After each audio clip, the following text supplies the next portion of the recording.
Su'ul adab itu adalah sifatnya Allah, sifatnya bendoro dipakai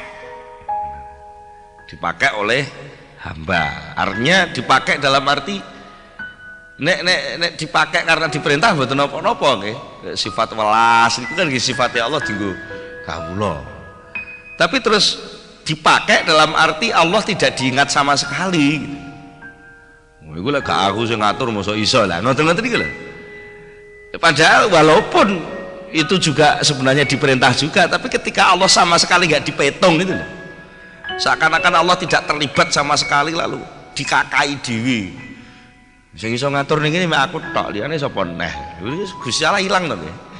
Nah itu nggih mboten enten undang-undange kok ngono kuwi terus dihukum anu nggih mboten.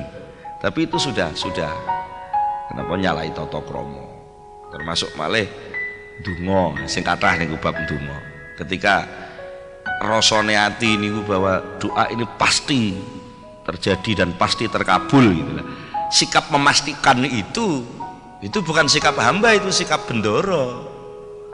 Sikapnya hamba ya pasrah gitu. Kok Gusti sing penting kula nyuwun soal kabul mboten kabul jenengan sing gadahi hak penentuan. Dan iku jenenge tata krama. Nek sampai wis mesti mandine. Ndonga iki mesti mandine lah. Niku tata kramane ilang. Mergo mestekno itu bukan sifatnya kawula, tapi mesteknya itu sifatnya Allah Subhanahu wa taala.